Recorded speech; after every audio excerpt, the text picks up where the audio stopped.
We'll begin today's hearing with opening statements. Chair is now recognized for an opening statement. It was always about politics. And to get President Trump, they were willing to do just about anything. January 7th, 2023, Kevin McCarthy becomes Speaker of the House. 16 days later, Jack Smith issues a subpoena for his phone records. Phone records from 2 years prior for a 2-month time frame, Election Day 2020 to January 7th, 2021. Jack Smith and the Biden Justice Department get the phone records of the top Republican in government, the guy second in line to the president. They know who he called, who called him, when the call took place, and how long it lasted. You can pattern an individual's life. They know who the speaker talked to before big votes, who he talked to after big votes, when he calls his colleagues, when he calls his family. And to add insult to injury, they go to the judge with the subpoena for a gag order on the carrier. AT&T, don't tell your customer, the Speaker of the House, that you just gave his phone calls to Jack Smith and Joe Biden. And here's the kicker. They say to the court, we need this gag order because he's a flight risk. Someone might tamper with witnesses or with evidence. Are you kidding me? The Speaker of the House is going to run? They got my phone records for 2.5 years. Even the Democrats said this was wrong. But of course, we shouldn't be surprised. Democrats have been going after President Trump for 10 years, for a decade. And the country should never, ever forget what they did. Over the next few hours, we're going to hear a lot of yelling and screaming, I assume, from the other side. But we should never forget what took place, what they did to the guy, we the people, elected president twice. It all started in 2016 when they spied on his campaign. The Clinton campaign hired the law firm Perkins Coie, who hired the public relations firm Fusion GPS, who hired a foreigner, Christopher Steele, to put together the fake dossier. Bunch of garbage in that document, but that was used by Jim Comey's FBI. And we all know Jim Comey.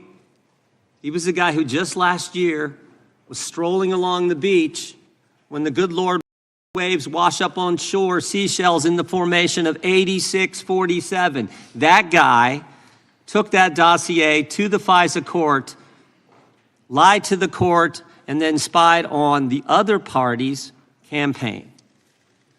This, of course, led to the Mueller investigation, 2.5 years, 19 lawyers, 40 agents, $30 million to find nothing. No conspiracy, no coordination whatsoever. Then it was impeachment 1, the anonymous whistleblower. We couldn't even know who was bringing the charge against the guy they were trying to take it, the guy we elected, who were they trying to kick out of office. We couldn't know. Secret hearings in the bunker, in the basement of the Capitol. Again, nothing. Then it was impeachment 2. No secret hearings here because they didn't have any hearings. It was the snap impeachment, and the Senate trial actually took place after President Trump wasn't in office. Then, of course, it was Alvin Bragg, who said before he got elected district attorney that there was no case here. But then he gets elected and changes his mind when the left starts pressuring him to go after President Trump.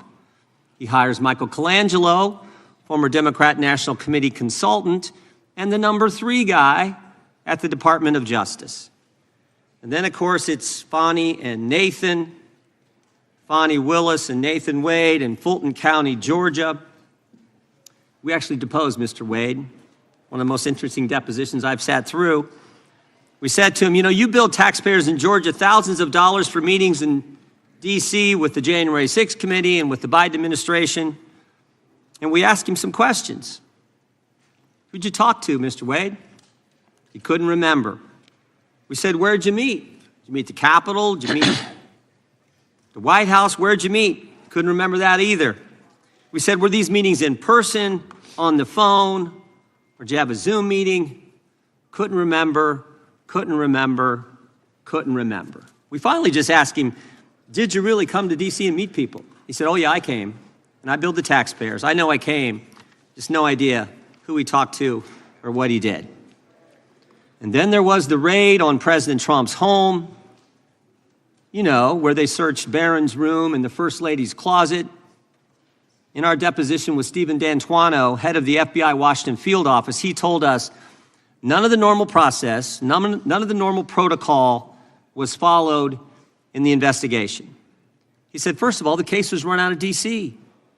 Normally you run it out of the Miami field office. No, we're going to run it out of D.C. He said he recommended, and the people in the FBI at the time in the Washington field office recommended they give the president notice before they do the search, or at least when they got there, before they start the search, call the president's lawyers, ask them to come there and meet them and conduct the search together. Again, the answer from Maine Justice was no. Which brings us back to Mr. Smith. On November 18th, 2022, 3 days after President Trump announces he's running for president, Attorney General Garland names Jack Smith special counsel. One of the first things Mr. Smith does is put on his team the very people responsible for the raid on President Trump's home. The very people. And then Jack Smith also puts on his team the people responsible for getting the phone records of dozens of members of Congress. People like Thomas Wyndham, who, when we deposed him, took the fifth 71 times. We've actually referred him to the Justice Department for obstructing our investigation.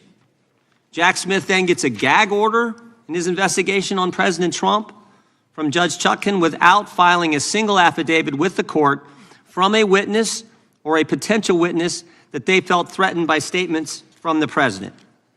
Stop and think about it. Jack Smith restricts the speech of the former president while he's a candidate for president.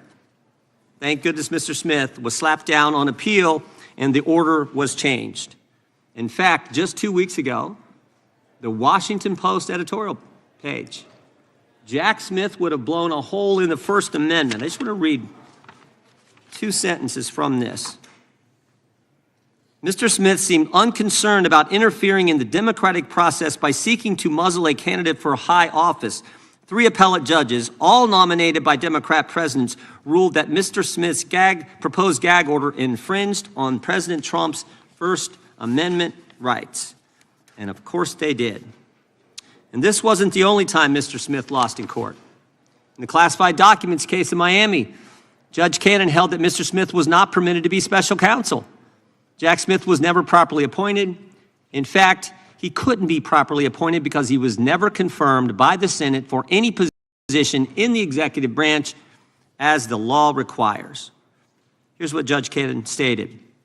Quote, the special counsel's position effectively usurps that important legislative authority, transferring it to a head of department and in the process threatening the structural liberty inherent in the separation of powers.